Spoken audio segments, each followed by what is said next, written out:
오늘 일어나 걸어가다라는 설교 제목으로 오늘 말씀을 전하도록 하겠습니다.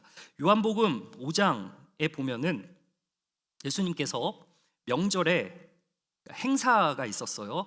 예루살렘이라는 곳으로 올라갑니다. 예루살렘이라고 하는 곳은 오늘날로 말할 것 같으면 교회 같은 곳이죠.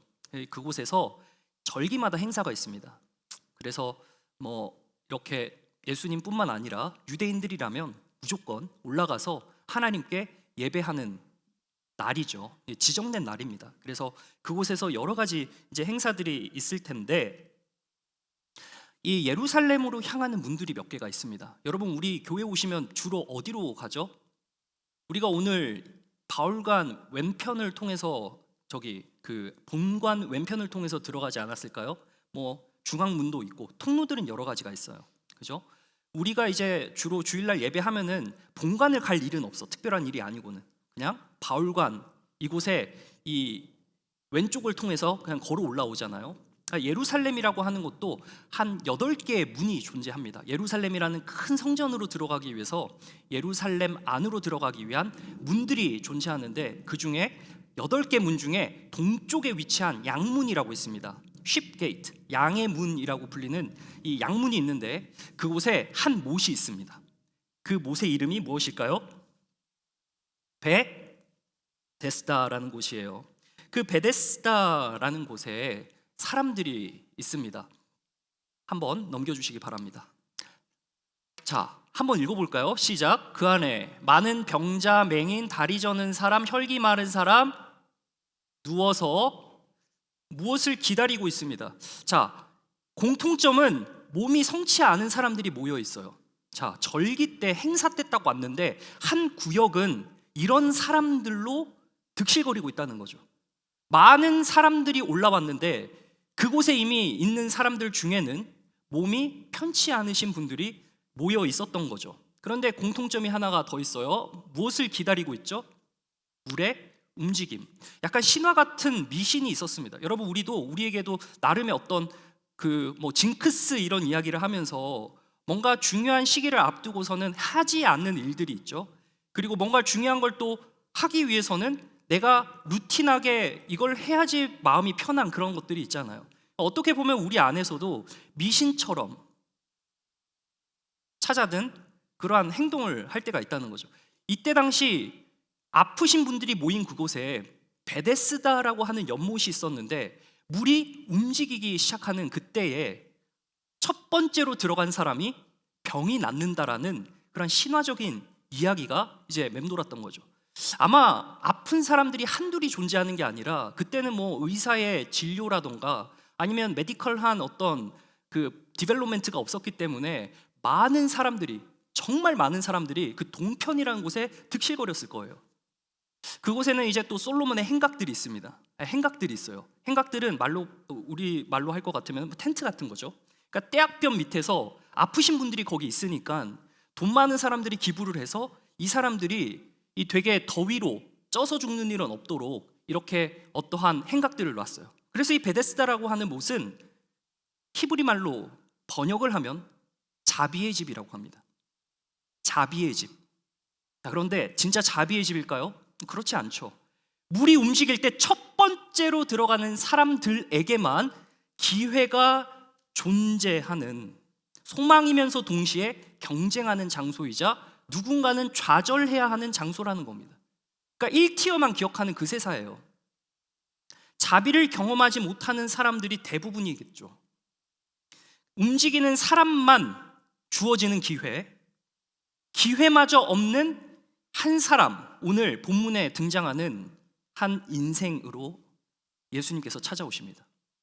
여러분, 우리가 병을 알아서 움직이지 못하는 병자처럼 살지는 않지만 우리도 어쩌면 스태그네이션, 정체된 인생을 살고 있을지도 모른다는, 우리의 삶 가운데서 계획이 있고 우리의 삶 가운데서 어떠한 일을 해내려고 하고 우리의 삶 가운데서 관계적인 부분에서 모든 것이 어떻게 보면은 우리가 뛰어들지 못하는 어떤 정체된 우리들의 모습을 오늘 이 말씀을 통해서 우리가 교훈 삼을 수 있는 것입니다.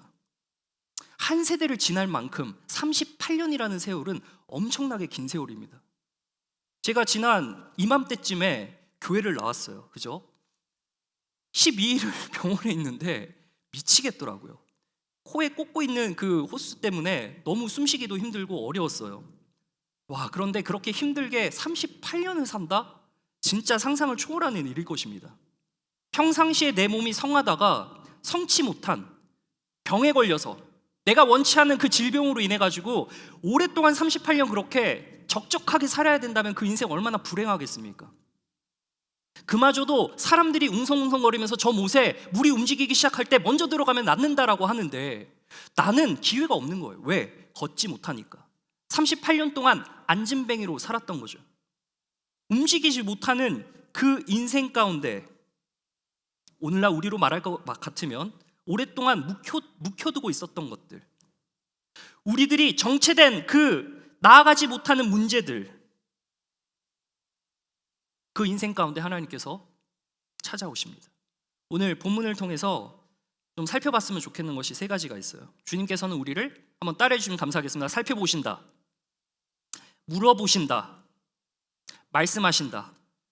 네, 결단하게 하시는 이 세 가지가 있습니다. 자, 그러면 예수님께서 딱 찾아오셨습니다. 사람들이, 인파들이 엄청나게 들끓어요. 몇십만 명이 아마 예루살렘으로 왔을 거예요. 그 좁은. 근데 동편 8개 문 중에 한쪽에 위치한 수많은 병자들이 있는 곳으로 찾아오셔서 예수님께서 어떤 사람의 상태를 보셨습니다. 38년 된 병자의 어떤 것을 보셨을까요? 다음 슬라이드 보여주시면, 자, 함께 읽어보겠습니다. 아래쪽이요, 시작. 예수께서 그 무엇을 보셨어요? 누워있는 상태를 보신 겁니다. 여러분,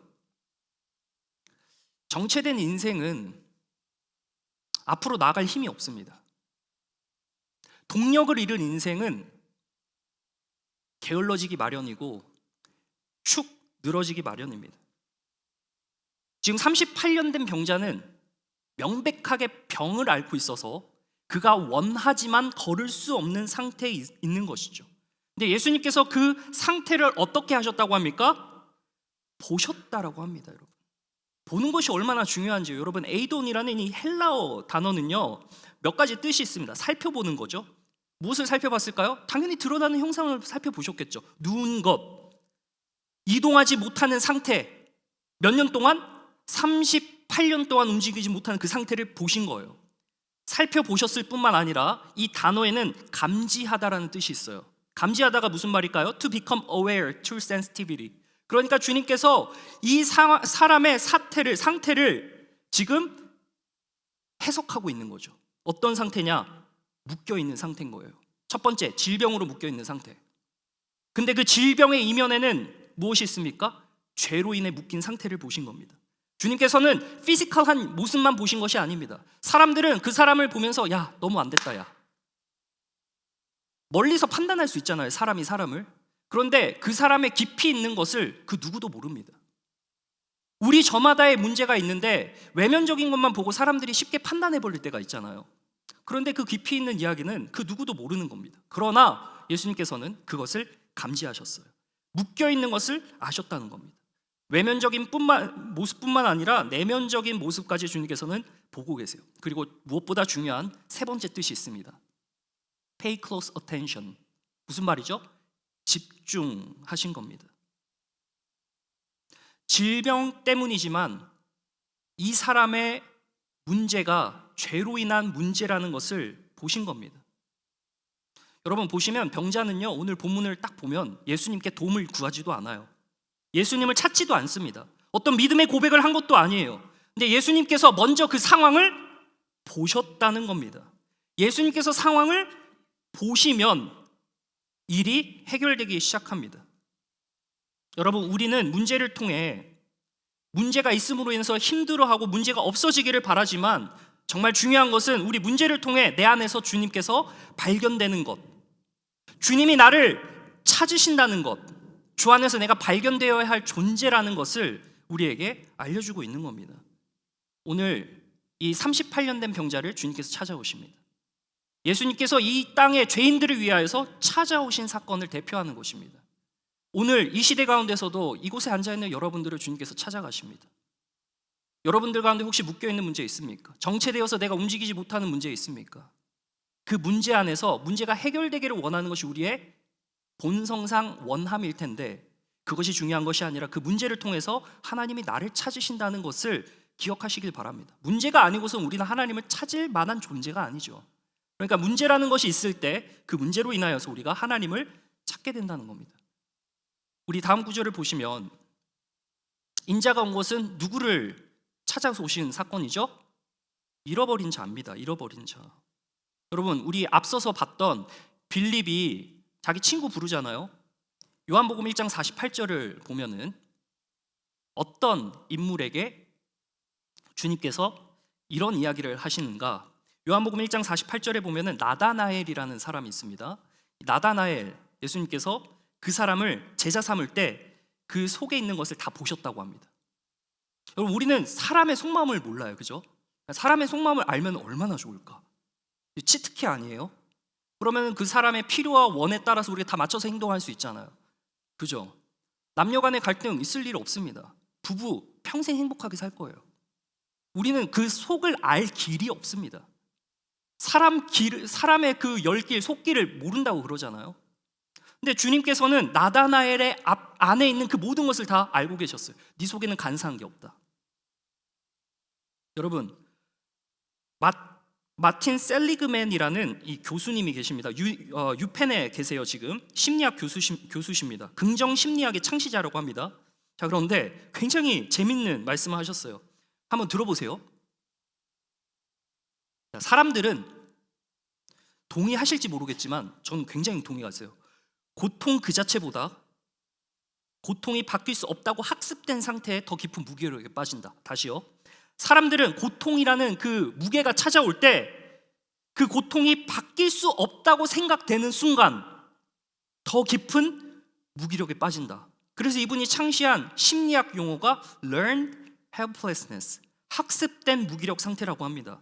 여러분, 우울증 오고 만성 무기력에 딱 처하게 되면은 어떤 상황이 벌어져요? 그러니까 상황이 나를 어떻게 만들어요? 어차피 안 되는 거. 그러니까 상황 때문에 내가 안 되는 게 내 정체성이 되어버린다는 거예요. 어차피 안 되는 거 나도 안 돼라고 생각해버리는 겁니다. 우리들의 상태를 가장 힘든 게 만드는 것이 뭘까요? 우리들을 무기력함에 빠지도록 계속해서 뒤에서 끄는 영적인 악한 힘이 뭘까요? 과거 아닙니까? 환경 아닙니까? 나에게는 기회가 주어지지 않는다는 그 어떤 것 아닙니까? 실험자들에게 질문을 했대요. 야, 이 상태에서 벗어나고 싶지 않나요? 그러한 무기력한 상태에서 벗어나고 싶지 않으십니까? 모두가 예스라고 해요. 좋다고, 벗어나고 싶다고 합니다. 그런데 즉답을 못했다고 합니다. 그 즉답을 못했던 이유가 재밌어요. 실패하고 무기력하고 그러한 핑계가 익숙해져가지고 더 이상 벗어나고 싶지 않다고 합니다. 자, 그러니까 고통은 고통대로 당하고 있는데 이 상태가 너무나도 익숙해져서 이 상태를 딛고 극복하고 다음 단계로 나가는 것이 더 두렵다는 거예요. 왜? 또 다른 무기력감이 찾아올까 봐 하는 두려움 때문이라는 거죠. 여러분, 고통 때문에 경험하는 익숙함이지만 동시에 그것이 자기 정체성이 된다는 것. 아마 38년 된 병자는 본인에게 있어서 주어질 기회가 없기 때문에 본인은 항상 넋두리 하면서 나를 이 연못에 넣어줄 사람이 없기 때문에 내가 낫지 못한다는 그러한 핑계를 줄고 떼면서 살았을 겁니다. 그것이 그 사람의 어쩌면 먹이죠. 왜? 이것으로 인해서 내가 들어가지 못했다는 피해 의식을 누군가한테 드러냄으로 인해서 내가 이렇게 말하는 것이 정당하다는 걸 누구나 다 알 수 있도록 하기 때문이죠. 여러분, 사람들은 다 고통 싫어합니다. 우리 누가 고통을 겪고 싶어 하겠습니까? 그렇지만 그 고통에서 나오도록 하는 결단, 그 결단이 주저되는 이유도 사실상 그 고통이 사라진 이후에 우리의 삶을 그려보니까 막연해서 두렵기 때문이죠. 이분께서 이야기를 하십니다. 문제는 능력의 부족이 아니래요. 여러분, 우리 다 능력이 있습니다. 할 수 있는 것들이 있습니다. 진짜 문제는 의지의 상실과 포기를 선택하는 거라는 것이죠. 우리가 의도적으로 의지를 상실해버리고 포기를 선택해버리는 그 무기력함 속에 계속해서 살고 있다는 겁니다. 여러분, 예수님께서 우리를 불쌍히 여기셔서 찾아오셨습니다. 아멘? 우리를 불쌍히 여기셨어요. 우리가 죄에 묶여 있었잖아요, 그죠? 동의되시면 가만히 있어 보세요. 여기 다 죄인입니다, 저를 포함해서. 우리를 묶고 있는 그 죄의 무게와 짐을 걷어내 주시기 위해서 주님께서 찾아왔잖아요, 그죠? 아멘? 동의가 돼야 돼. 우리를 긍휼히 여기셨다는 거예요. 그렇지만 불쌍히 여김만 받으며 지내야 할 실패자로 생각하지 않으신다는 겁니다. 우리를 무기력한 자로 부르신 적이 없습니다. 38년 질병에 묶여서 고통 속에 실패, 무기력, 핑계가 익숙해진 정체성으로 살게 놔두지 않으신다는 겁니다. 그러면 주님은 무엇을 하게 하실까? 결단하게 하신다는 겁니다. 한번 다음 구절 보도록 하겠습니다. 한번 읽어주세요. 시작. 예수께서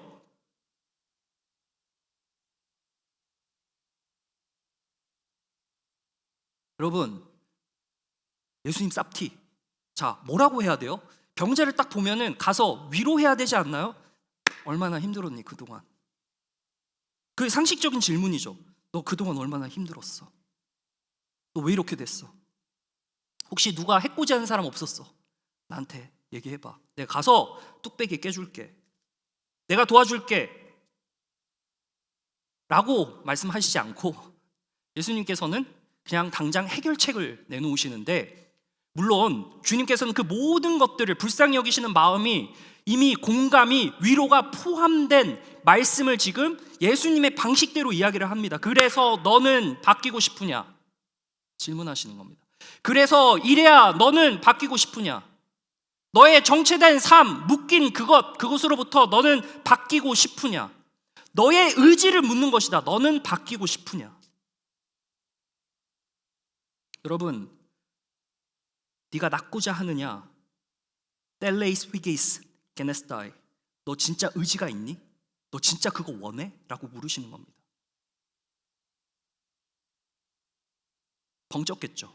38년 동안 계속 묶여 있다가 내가 다리가 건강해져서 나을 거라는 한번 상상을 해볼 수도 있을 것 같아. 그죠? 내가 뛸 생각도 한번 해보고, 짐내시움에 가가지고 주짓수도 한번 해볼 생각할 거고, 배드민턴도 한번 그때는 배드민턴이 없었구나. 네. 뭐 여러 가지 상상을 해볼 수 있지 않겠어요? 갑자기 막 소망이 불끈불끈 솟아오르지 않겠어요? 근데 막상 너 진짜 낫고 싶냐라고 했을 때 움츠러들죠. 왜? 그동안 내가 고통이라고는 하지만 이 고통이라는 안정지대 안에 있었거든요. 익숙함이라는 안정지대에 있어요. 고통은 그대로의 고통이지만 그 안에서 내가 이미 익숙해져 버린 그 상태에 극복한 뒤 새로운 국면으로 나아가고자 하는 부분에서 결단이 필요했던 겁니다. 여러분, 하나님께서는 기억하셔야 합니다. 우리를 이해받는 존재로만 남겨두지 않으십니다. 우리는 공감받고 위로받아야 할 존재입니다. 긍휼히 여김을 받아야 할 존재이지만 그러한 이해받는 존재로만 남겨두지 않으시고 선택하는 존재로 세우신다는 사실을 믿으시길 주님의 이름으로 축원합니다. 주님께서 우리를 선택하는 존재로 세우셨습니다.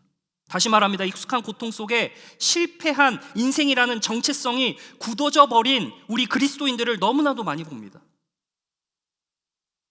기도를 해왔는데 이루어지지 않는 그 기도를 포기해버리는 분들이 있습니다.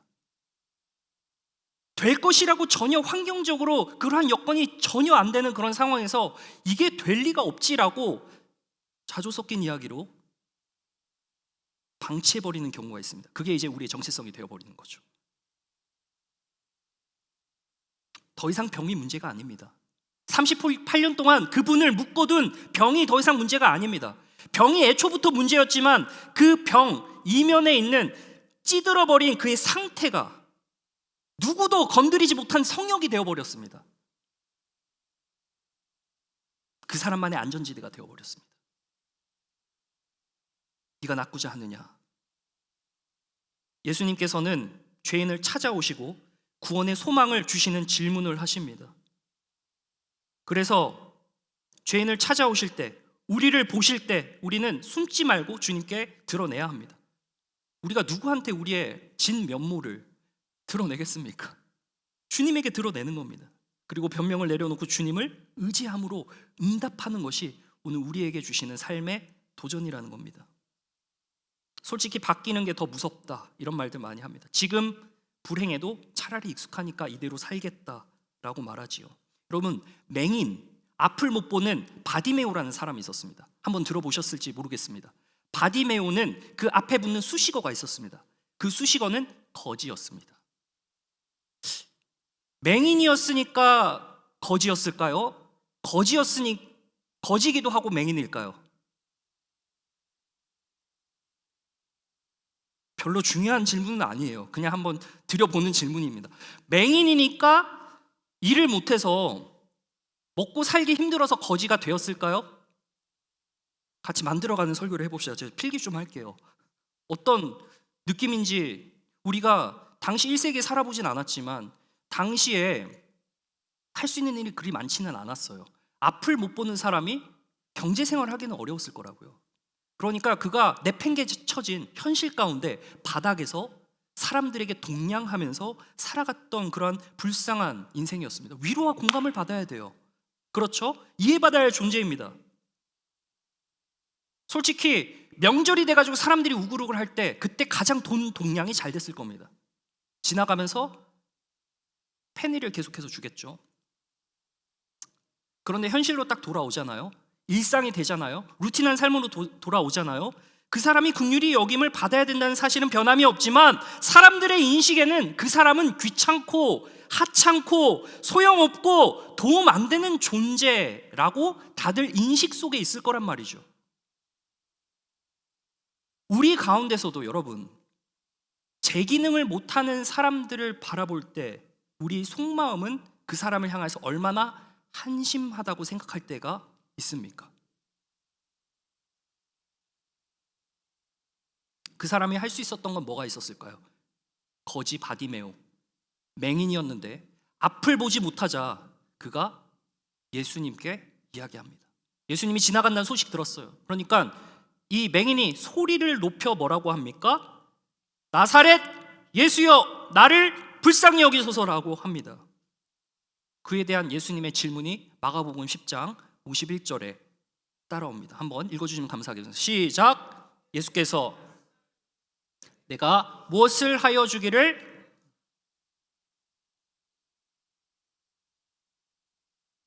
주님께서 의지를 물으시는 겁니다. 주님께서는 고쳐주시기를 원하시는 바람이 정말 가득하신데 정말 너가 낫고 싶느냐라고 이야기를 하시는 겁니다. 여러분, 단순한 환경의 변화를 원하느냐는 질문이 아닙니다. 묶여있는 우리의 모습 가운데 우리의 정체성의 전환을 요구하시는 겁니다. 우리가 환경 때문에 우리가 자조 섞인 이야기로 이거는 안 될 것이다 라고 이야기하는 것이 나의 입버릇 마냥 나오는 그 말이 나를 만들어내요. 그렇게 정체된 삶을 살아갑니다. 믿음으로 살아가지 못합니다. 믿음대로 표현하며 살아가지 못합니다. 믿음대로 표현하는 것도 어색해 죽겠는데 믿음의 표현도 안 되는 사람이 어떻게 믿음대로 살아갈 수 있겠습니까? 저도 많은 내용의 기도를 뿜어내기는 하지만 솔직히 그 기도의 한 문장을 딱 놓고 내가 그대로 살고 있는지에 대해서 생각해보면 참 그러지 못할 때가 너무 많아요.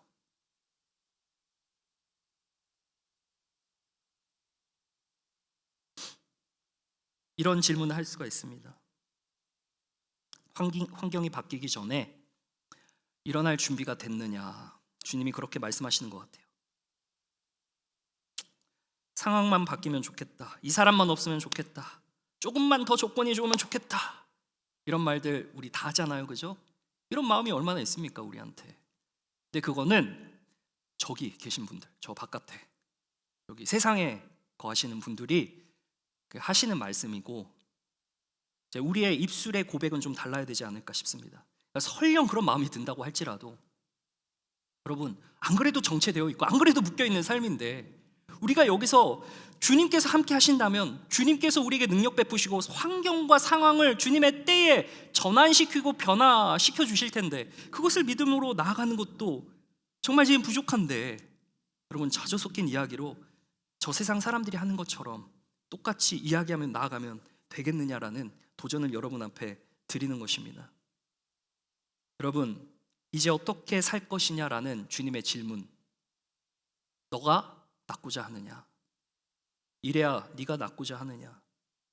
여러분, 어거스틴이라는 아주 유명한 신학자가 있어요. 되게 대단하신 분입니다. 이 어거스틴 선생님 때문에 이제 신학교에 한 수강 과목이 생길 정도로 굉장히 유명하신 분인데, 이분이 그 일기를 썼습니다. 일기를. 세네 찬양팀 일기 쓰고 있잖아요, 그죠? 너무 저도 이렇게 한번 보고 싶어, 끼고 싶어. 낄낄빠빠. 네, 하면 안 되겠죠? 그 일기장의 제목이 그 고백록이라는 책 제목입니다. 컨페션인데, 이분이 회심하기 직전에 이런 고백을 합니다. 여러분 한번 들어보세요. 주님, 저를 정결하게 해주세요. 자, 이거 우리 다 하는 기도죠. 주님, 저를 용서해 주세요, 그 말입니다. 주님, 저를 정결하게 하소서. 그러나 아직은 아닙니다. 뭔 말이죠? 죄를 짓는 습관이 너무 강해서요, 하나님을 원한다는 마음과 지금 삶을 놓치고 싶지 않은 양가 감정이 존재하는 겁니다. 이 유명한 신학자도 이런 얘기를 해요. 제가 죄를 고백하지만 주님, 제가 죄를 고백하고는 있지만 그거 안 될 것 같아요 라고 생각은 이미 가 있어. 그러니까 말은 하는데 내가 말해놓고도 웃긴 거야. 아, 이거 안 될 건데 라는 생각이 이미 저를 지배하고 있어요. 그러면은 그렇게 살아가게 됩니다. 그러니까 우리가 고백한 죄에 대해서도 우리에게 주님, 믿음 주셔서 제가 이 죄를 극복할 수 있도록 도와주세요라고 믿음의 어떤 강한 선포를 해야 되는데 그러지 못한 것이죠. 거룩을 원하지만 거룩의 결과로 잃게 될 쾌락의 습관의 두려움이 우리 모두에게 있습니다. 어쩌면 그러한 쾌락의 습관 때문에 우리의 삶이 뒤처지고 느려지고 게을러질지도 모른다는 생각이 듭니다. 여러분, 의지의 두 갈래 상 가운데 우리가 무엇을 선택해야 되는가? 너무나도 당연한 것이지만 그 당연한 것을 우리가 익숙함이라는 자리에서 안전지대로 만들어 놓고 한 발짝 옮기지 못하는 핑계를 우리 모두가 안고 살아가고 있다는 겁니다. 사랑하는 우리 강한 영사 여러분, 바라기는 예수님께서는 구원의 소망을 주시고 될 것이라고 이야기하시고 가능할 것이라고 우리에게 도전하십니다. 우리의 삶에서 우리 어떤 정체된 모습이 있다면 그것이 무엇인지, 내가 무엇 때문에 이걸 못하고 있는지 한번 스스로를 정말 정밀 타격을 해보세요. 무엇인지, 내가 나가야 하는데 나가지 못하도록 나를 막고 있는 그것이 무엇인지, 그 감정의 굴레를 좀 걷어내야 하는데 그것이 무엇인지를 정말로 우리가 통찰해 보았으면 좋겠다는 겁니다. 익숙한 생활 패턴, 죄의 습관과 긴밀하게 연결되어 있습니다. 여러분, 이 죄의 짐을 걷어내지 않으면 믿음의 발자국 절대 못 됩니다. 주님, 믿음으로 살겠습니다. 무슨 말입니까? 거룩한 삶 살겠다 이 말입니다. 주님, 믿음으로 한 발짝 가겠습니다. 아브라함이 본인의 집을 냅둬놓고 75세 할아버지가 돼가지고 여보 절로 가자 따라갔을 리가 만무하죠. 그러나 믿음으로 결단했다는 것은 거룩의 삶으로 나아가겠다는 엄청난 새로운 결단인 것이죠. 여러분, 그래서 우리가 결단하고 믿음으로 한 걸음 옮긴다는 것은 어쩌면 굉장한 에너지가 소모되고 우리에게 정말 삶이 지축이 완전 바뀌어버리는 그러한 변화일지도 모른다는 거죠. 바라기는 없어서 안 됩니다. 그런 말 멈추고, 때가 안 돼서 그런 걸 내려놓고, 어쩔 수 없습니다 라는 그러한 기도가 그래도 주님께서 하시리라 믿습니다 라는 기도의 내용으로 전환되고, 없어서, 사람이 없어서, 때가 안 돼서라는 그 모든 핑계를 내려놓고, 그래도 주님 저는 원합니다. 그래도 주님께서는 하실 수 있으니 저는 원합니다. 주님께서 저를 통해 일해 주시옵소서 라는 이 언어가 바뀌는 저와 여러분 되시길 주님의 이름 축원합니다. 그렇게 됩니다, 여러분. 주님 뭐라 그러세요? 네가 낫고자 하느냐? 네, 주님 낫고 싶습니다. 마지막 8절에 주님께서 이렇게 말씀하십니다. 함께 읽어보겠습니다. 시작. 예수께서 일어나라 라고 말씀하세요. 낮은 자리에 평생 동안 38년 있었습니다. 항상 그의 시선은 위를 바라보고 있었겠죠. 그러나 동등하게 그 자리에서 일어납니다. 늘 쥐주 앉아 있었던 인생이 세워지게 된 결과를 맞이하게 됩니다. 다른 뜻으로 일어나라라는 말은 잠에서 깨어나다는 겁니다. 영혼의 깊은 절망이 있었습니다. 본인의 질병으로 인해서 자존감 무너지고 제대로 뭔가 되지 않는 것 같은 그의 삶이, 그래서 밑바닥까지 향했던 그의 깊은 절망이 이제 다시 조금씩 살아나기 시작하는 겁니다. 예수님을 딱 보게 된 거죠. 예수님께서는 일어나 내 자리를 들고 걸어가라. 예수님께서 말씀으로 지금 구원하신다는 것을 보여주고 있습니다. 여러분, 예수님께서는 천지를 무엇으로 창조하셨죠? 하나님께서 이 땅 만물을 만드실 때 무엇으로 창조하셨습니까? 말씀으로 창조하셨습니다. 그죠? 말씀으로 명하자 이 사람에게 변화가 일어나기 시작한 겁니다. 여러분, 그래서 말씀 한 구절이 들어오는 것, 말씀 한 구절이 내 심령을 때려박는 것이 중요합니다. 왜냐하면 그곳에서 나의 변화가 일어나기 때문입니다. 해볼까라는 그러한 소망이 올라오기 때문입니다. 그래서 말씀 보고 거룩한 분위기, 찬양을 듣는 것이 너무나 중요합니다. 찬양이 왜 중요합니까? 삶 가운데서 선포이기 때문입니다. 그냥 그저 그렇게 말하는 것이 어려우니까 멜로디를 담아서 하면은 더 쉽지 않습니까? 흥얼거릴 수 있으니까요. 믿음의 고백이기 때문에 그러한 거룩한 분위기 속에서 말씀 한 구절을 들고 내가 살아가는 것이 너무나도 중요한데, 주님께서 그것을 오늘 본문을 통해서 보여주고 계신 것이죠. 예수님께서 말씀하셨다는 겁니다. 그래서 마지막 말씀, 오늘 본문 한 단락이 이렇게 끝납니다. 그 사람이 곧 나서 자리를 들고 걸어가니라. 그날은 무슨 날입니까? 예수님께서 천지 창조하시고 마지막 날에 뭐 하셨죠? 안식하셨습니다. 안식일, 굳이 그 안식일 날, 유대 법에는 안식일 날 무엇을 하는 것을 금지해 놨지만 예수님께서는 찾아가셔서 그 안식을 명하신 것이 왜죠? 나에게 참 안식이 있기 때문이다라는 것을 보여주고자 했기 때문입니다. 여러분, 세상으로 향하고 잠시 얻을 쾌락은 우리의 몸을 즐겁게 할지는 모르겠습니다. 우리의 정신세계를 즐겁게 할지는 모르겠습니다. 그러나 그 모든 것들은 다시 말라버릴 어떤 것일 텐데, 주님 안에 참 생명이 있고 소망이 있고 그 안에서 끊이지 않는 생명수가 흘러나오기 때문에 우리가 주님을 만나고, 다시 말하면 주님의 말씀이 나를 때리고 그 말씀이 나를 움직이게 하는 것을 경험한다면 그 안에 참 평안과 쉼이 있다는 겁니다. 병자를 다시 원상복구, 원형복구를 시켜놨습니다. 행각과 연못, 많은 사람들이 그곳에서 쉬고 있습니다. 그러나 그곳은 참 평안이 있는 자리가 아닙니다. 그저 낮은 자리일 뿐이죠. 여러분, 우리의 인생길, 여러분의 상황은 어떤 상황이 있습니까? 나의 상태는 무엇으로 묶여 있습니까? 나에게 정체된 그것은 무엇입니까? 오늘 한번 물어보시고, 주님께서는 찾아오셔서 말씀하시는데 네가 진짜 낫기를 원하느냐? 결단을 물으시는 거죠. 주님, 아직은 아닌 것 같습니다. 딱 선 그어놓고 넘어오지 마시고 거기서 말씀하세요. 제가 그냥 듣기만 할게요. 가 아니라 주님께서 넘어와라, 건너와라, 같이 가자 말씀하시는 그 말씀에 결단함으로 동행하는 저와 여러분 되시기를 간절히 소망합니다. 말씀을 줄여 마치겠습니다. 38년 된 병자는 우리에게 낯설지 않습니다. 그죠? 그 이유가 뭐죠? 우리 이야기라서 그래요. 우리가 그 병상에 누워있지는 않지만 우리 모두에게 움직일 수 없는 어떤 정체된 자리가 있습니다. 그것이 이제 익숙해져 버린 분들이 계실 겁니다. 조금만 더 준비되고 환경 바뀌고 사람 바뀌고 때가 되면, 그래서 그렇게 계속 미루고 핑계에 익숙해지는 우리의 삶의 모습들이 있습니다. 그런 삶의 내용들이 어느 순간 나라는 정체성을 만들어버려요. 나는 안 돼, 조건이 안 돼, 기다리는 게 맞아. 여러분, 우리 청년기의 함정은 무엇일까? 아무것도 안 하는 게 아닙니다. 다 하잖아요. 얼마나 바쁘게 삽니까? 문제는 주님 말씀하실 때 움직이지 않는 삶이 익숙해서 그렇다는 겁니다. 몸은 막 바쁜데 방향성이 없습니다.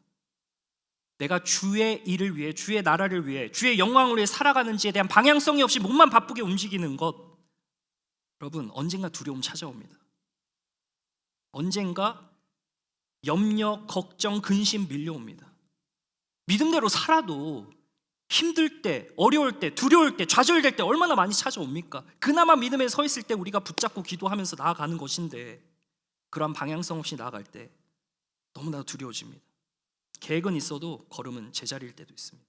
여러분, 바로 그때 주님께서 우리의 인생 가운데 불편한 말씀, 약간 쌉티 같지만 주님께서 던지시는 말씀이 있습니다. 일어나라. 일어나라. 좀 일어나라. 잠에서 깨십시오. 일어나라 말씀하십니다. 위로도 공감도 아닌 결단을 요구하는 말씀입니다. 물론 그 안에 긍휼이 담겨 있고 사랑의 마음이 담겨 있습니다. 네가 낫고자 하느냐? 여러분, 일어날 준비가 되었느냐는 질문 앞에 반응하기 시작할 때 우리가 주님께서 예비해 두신 은혜를 누릴 줄로 믿습니다. 기도하겠습니다.